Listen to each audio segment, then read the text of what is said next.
Hello, I'm Jim Lampley. Welcome to this look back at the stories behind Tyson Douglas, one of the most memorable fights in 30 years of boxing on HBO.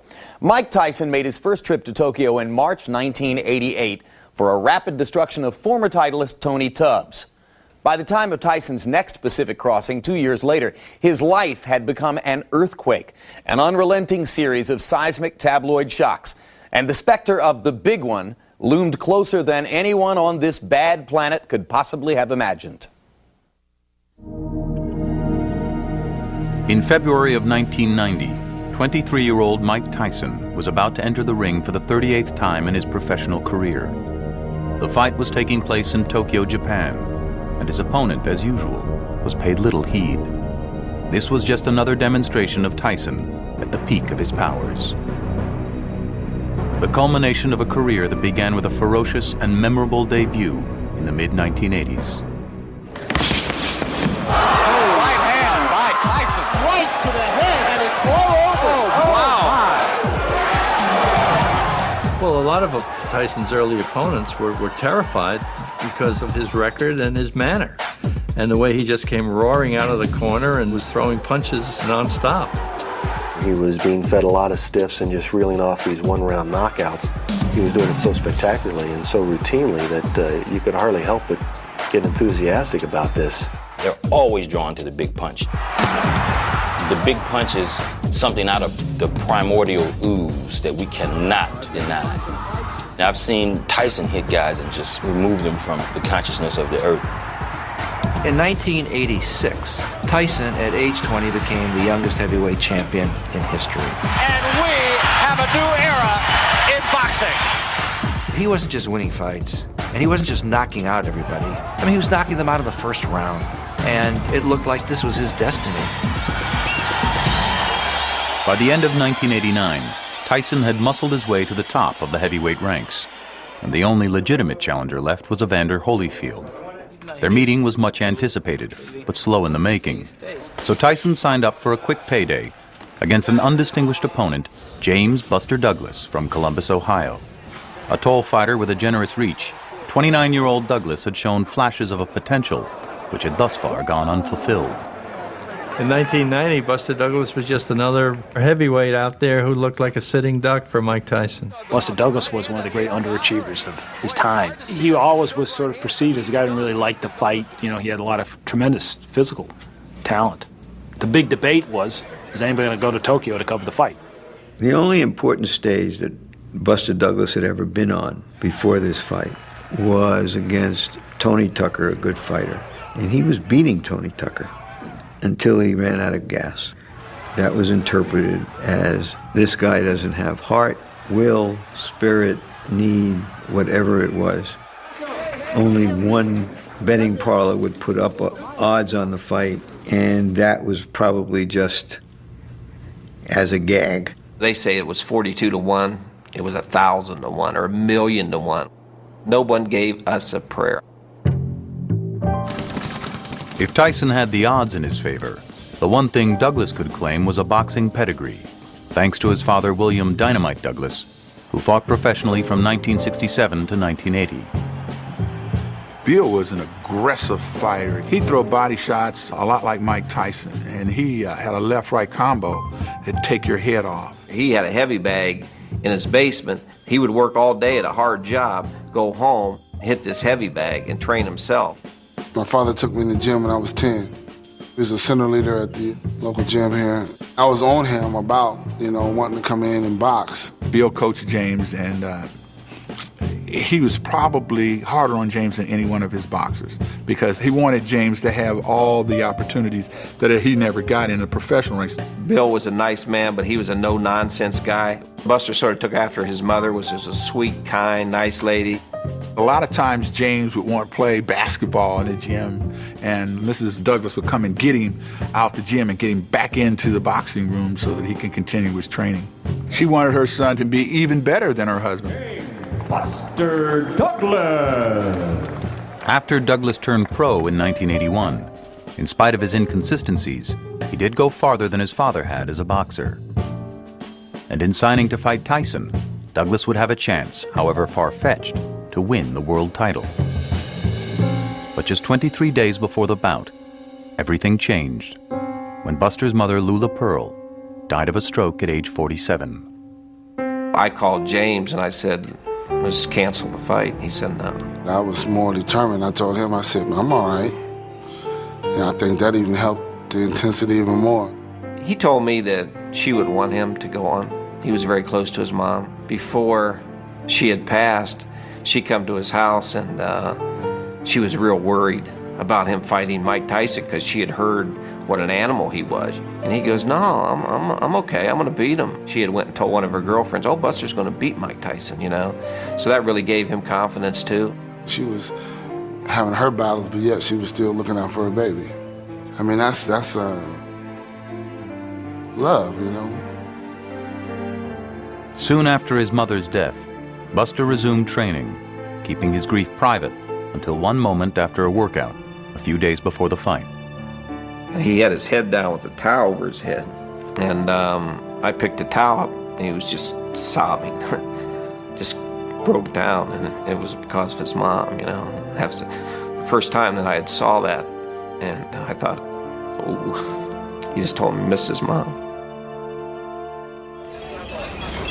In February of 1990, the boxing press, Mike Tyson, and a grieving but focused Buster Douglas traveled to Tokyo.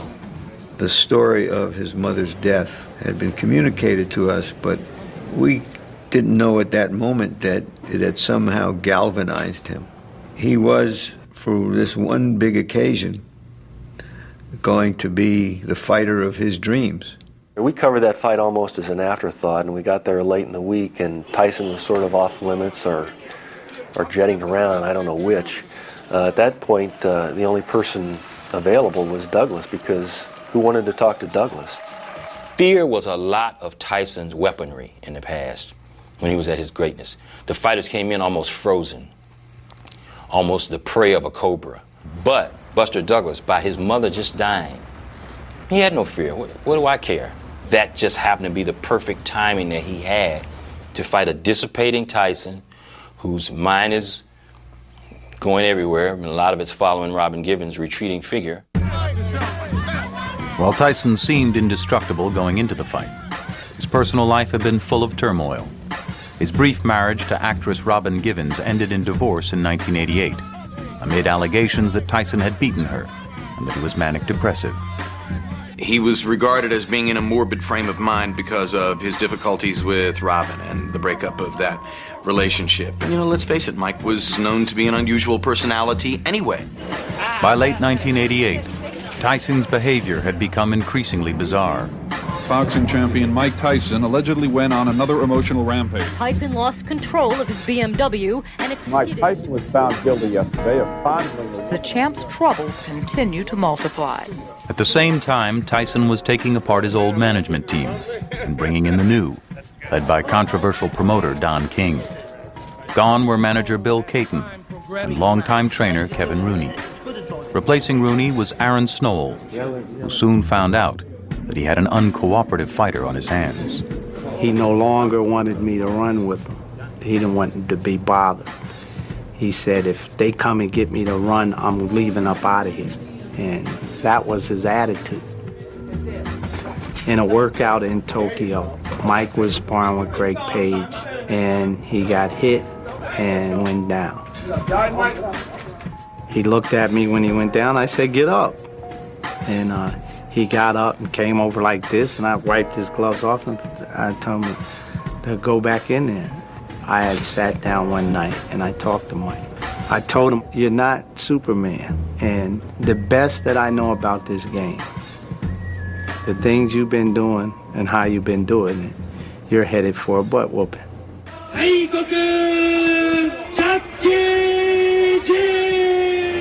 And we are live inside Korakuen Stadium in Tokyo, Japan, as HBO Sports presents World Championship Boxing.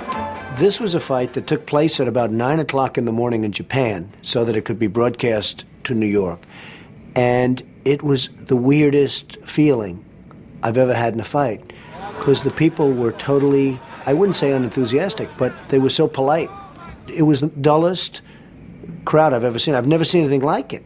I always say that in the Tokyo Dome, you could hear a rat piss on cotton. That's how quiet it was.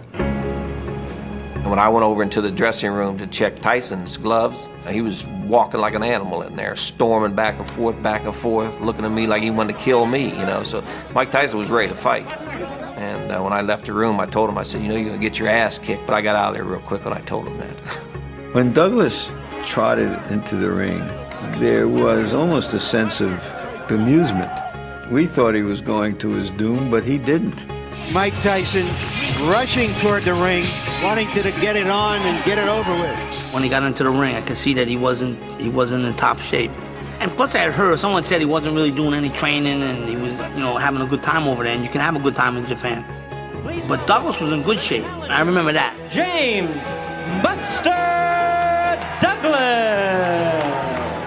I noticed he was looking at me, trying to get the eye contact, do his usual stare down and stuff, but, you know, I was like paying him no attention, trying to show no fear. Douglas insists that he's going to shock the world in this fight. I don't know what Mike was thinking. If he knew he wasn't in shape, he should have went out there and threw everything he had in the first round, because he wasn't throwing any punches. And Douglas was. After the first round, I felt that Mike was going to have a problem.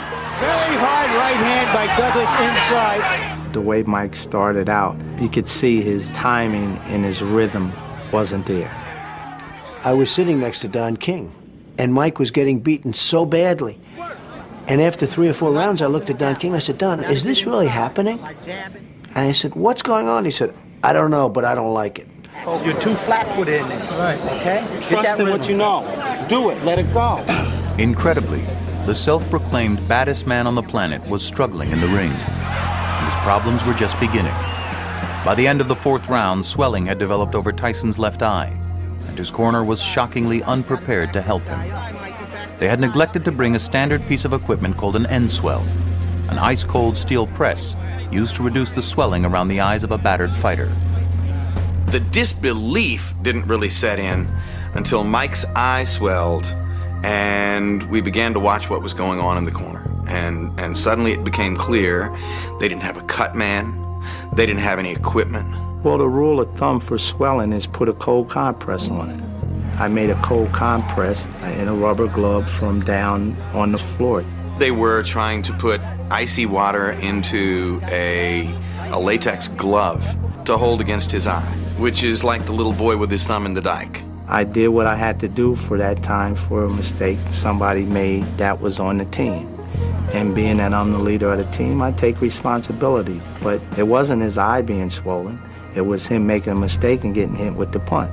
Whatever went wrong is because of me. You know what I mean? And that's what I keep my, you know what I mean? Because when it goes right, I always say it's because of me it went right. And regardless if you have the best quarterman in the world, if you can't fight, it's useless. If they'd had an end swell, it wouldn't have changed the outcome of the fight. You know what I mean? But it would have made them look a little better. This is high drama, and the crowd here is greeting it by and large with stony silence. And one of the things that was happening at ringside was you noticed the silence of the crowd. It was like they had gone to a movie and Godzilla was coming to eat up the town, and then, you know, Godzilla never showed up. Finally, in round 8, Tyson found the opening he had been waiting for, when Douglas, emboldened in his role of giant slayer, dropped his guard for just an instant. Buster started looking at his work. Yeah, you ain't so bad. So he posed in front of him. Mike hit him with that uppercut. And boom, down he goes. And there's a right hand uppercut, and down goes Douglas. Then he pounded his fist on the canvas, and I said, oh, okay, he's all right.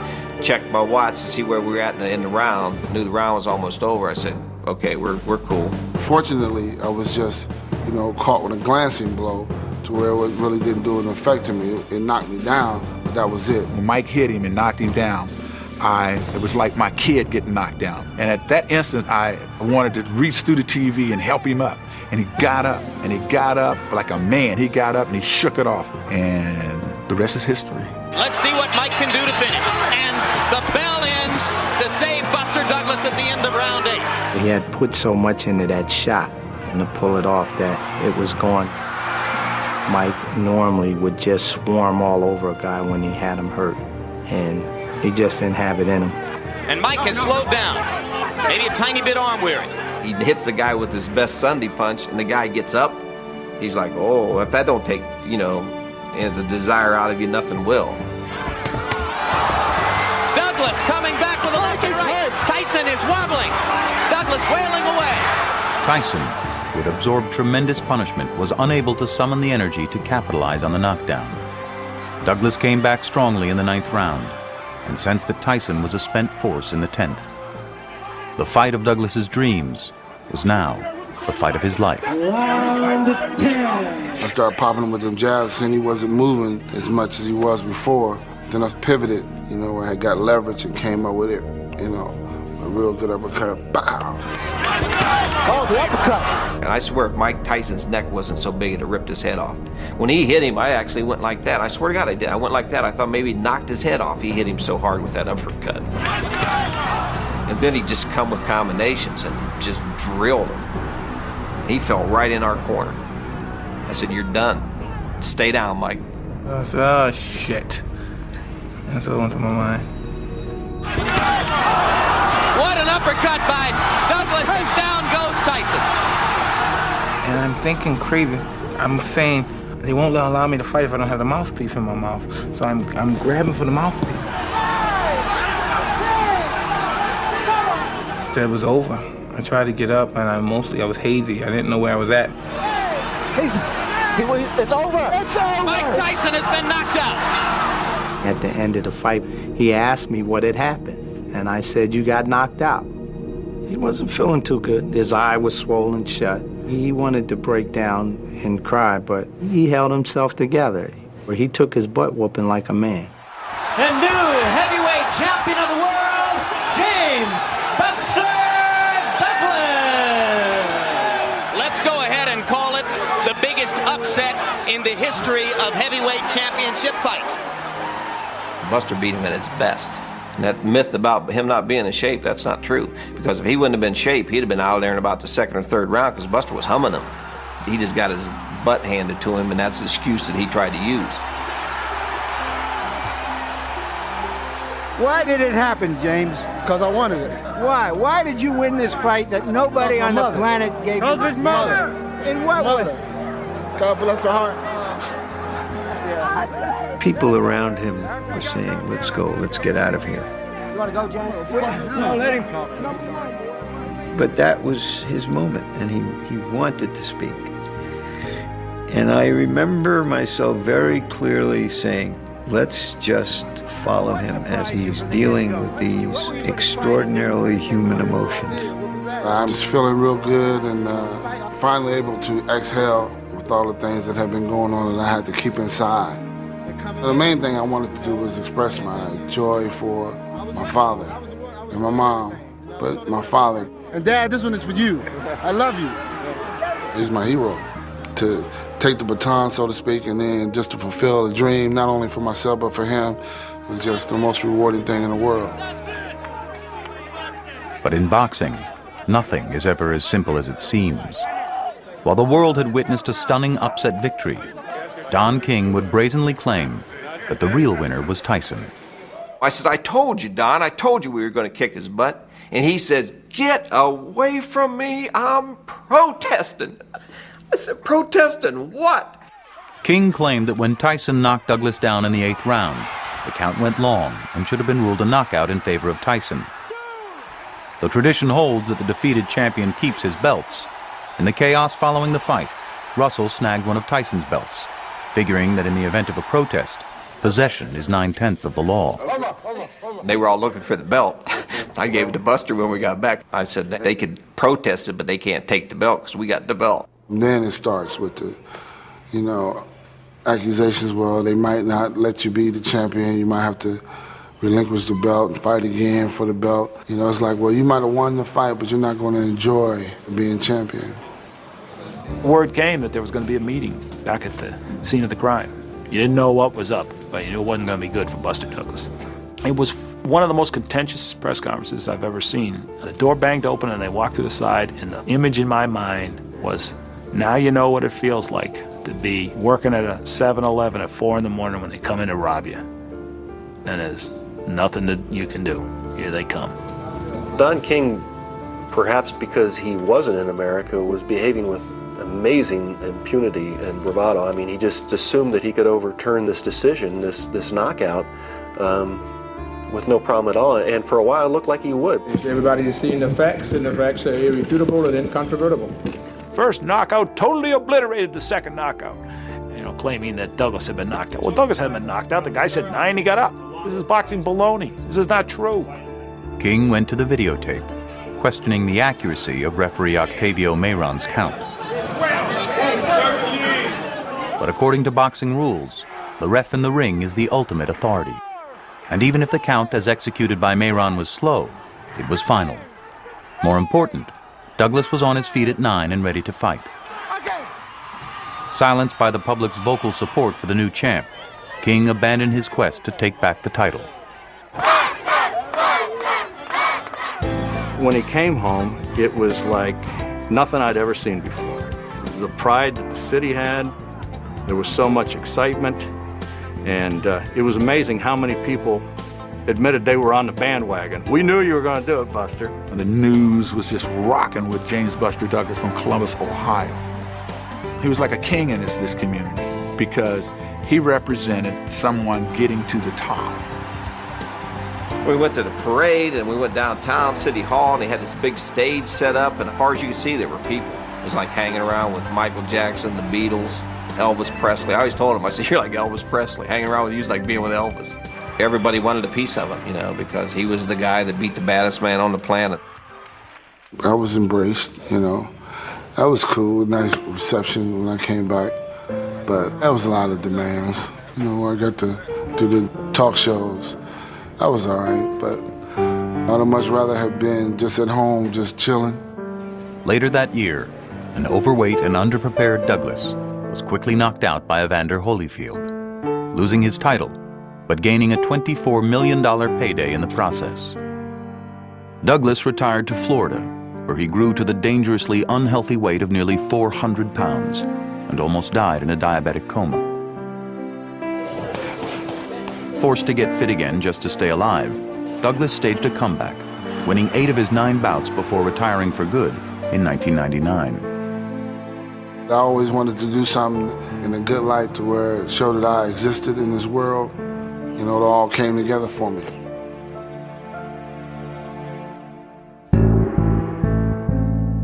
As for Tyson, after losing to Douglas, things would only get worse.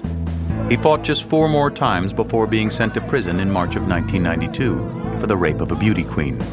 And after being released 3 years later on parole, he returned to the ring a caricature of what he once was. Between ear-bitings and angry outbursts, Tyson continued to make headlines. But the aura of invincibility was gone. Looking back now, the Tyson-Douglas fight is really the beginning of the end for Mike Tyson, because Douglas exposed him as a guy that can be beaten if you're not afraid of him. Just keep chopping on him. Just keep chopping on him. And eventually he's going to go. And that's what happened. As you seen over there, he was flat on his ass. That's right. Yeah. The blueprint that existed for how to fight Mike Tyson was executed by Buster Douglas. Nobody knew that he was capable of it. The ring was his refuge, and once he lost that image of being a monster destroyer, of being untouchable, then he had to face something closer to real life, and that's a very, very difficult prospect for him. Mike Tyson will be okay. He'll be all right. Regardless of what people would like to see happen to me, like people say, oh, he'll just wind up like the rest of the fighters. Nada. I doubt that seriously. And that's why I guess people are upset, because they really wish that would happen.